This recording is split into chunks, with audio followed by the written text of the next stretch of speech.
when we were approached from the Denver regional office of the EPA saying, hey, we're naming Butte-Silver Bow. Well, why?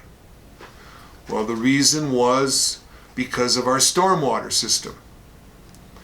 The Superfund law provides that owner, operators, transporters, and generators of the waste can and could be named as potentially responsible parties under the law.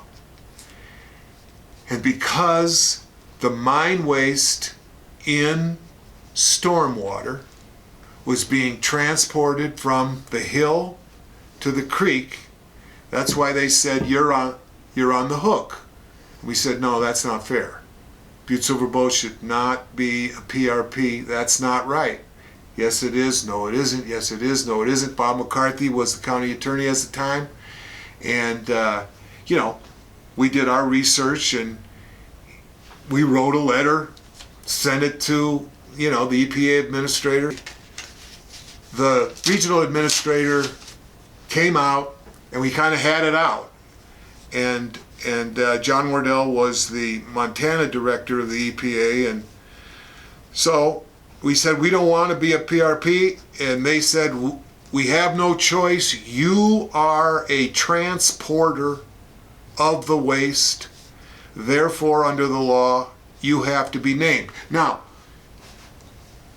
you can make your case to Atlantic Richfield and try to get out on that end in negotiating with them, but as between the federal government and then later the state government and Butte-Silver Bow, we're naming you as a potentially responsible party, PRP. And then in December of 1992, we got the letter and it said, you are a PRP. And such began the journey with Butte-Silver Bow being involved in the business of Superfund. Not just an observer, not just somebody wanting to make sure it got done right, but a liable party under the law to make good on whatever EPA ordered then to happen on the cleanup. Butte-Silver Bow was on the hook. We pivoted. Now the bad news, we were a PRP. And again, we protested it and lost. The good news was that we had a seat at the table, we called it. And all of these discussions that went on from that point forward had to include Butte-Silver Bow, because we were as much a PR.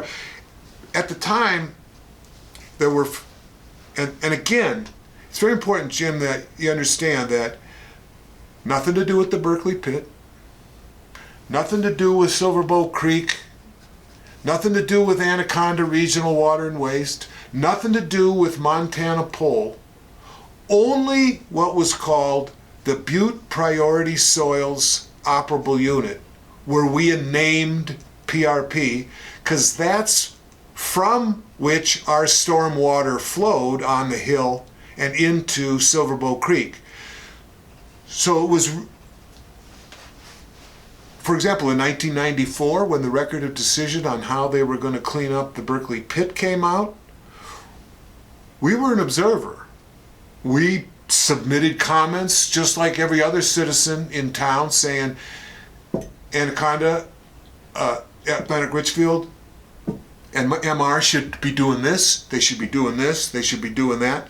We made comments, but we weren't a named party to the action. Mine flooding operable unit, that was not our business, but it was our business in the sense that we were citizens, we were part of the government. We wanted to comment on making sure that that cleanup happened the best way possible.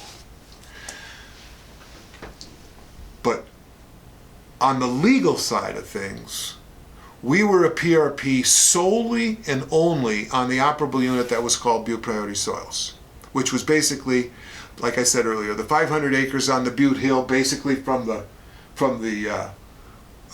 Berkeley Pit, up, including Walkerville, Centerville, Butte proper, down to basically Centennial Avenue and the Silver Bow Creek corridor from basically, Texas and Montana Street and Continental Drive to Centennial Avenue. And, by having a seat at the table, we got to do two things. One was have a hand in the decision making that was going to happen on how this area was going to get cleaned up over the next 30 years.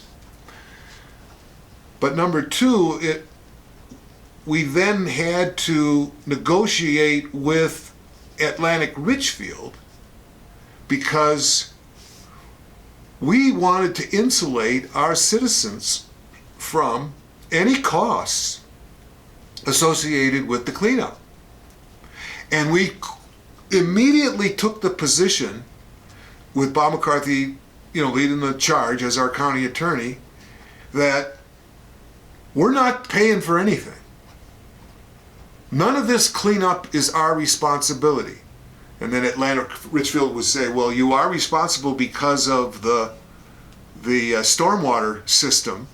And we said, no, that might be EPA's law that had to name us as a transporter of that waste, but that waste is your waste. It is Atlantic Richfield's waste as a successor in interest to the Anaconda Company. That's your problem. Now, are we in agreement on that? And the answer was generally yes. We get it. But we need your help to make sure, as we implement this cleanup action over the next many years, that we're doing it in concert with the local government. In other words, we'll insulate you from any costs, but you got to help. If we need access to some ground in order to perform a site, we'd like your help in getting access, particularly if the ground was publicly owned and the Butte-Silver Bow government owned it. We don't want you charging us for access to the ground so we can clean it up, as an example.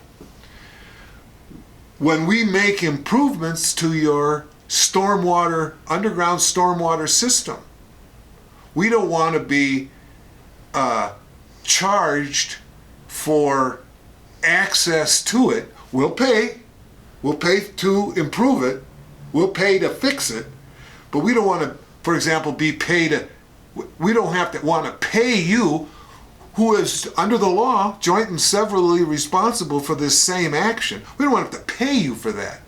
And we acknowledged, all right, we would cooperate, but we're not paying for anything, and our citizens need to be insulated from these costs today, tomorrow, and forever. And essentially, we reached agreement with ARCO, 93, 94, in there. And so from that point forward, everything we did as a PRP on the one site, the Butte Priority site, was done cooperatively.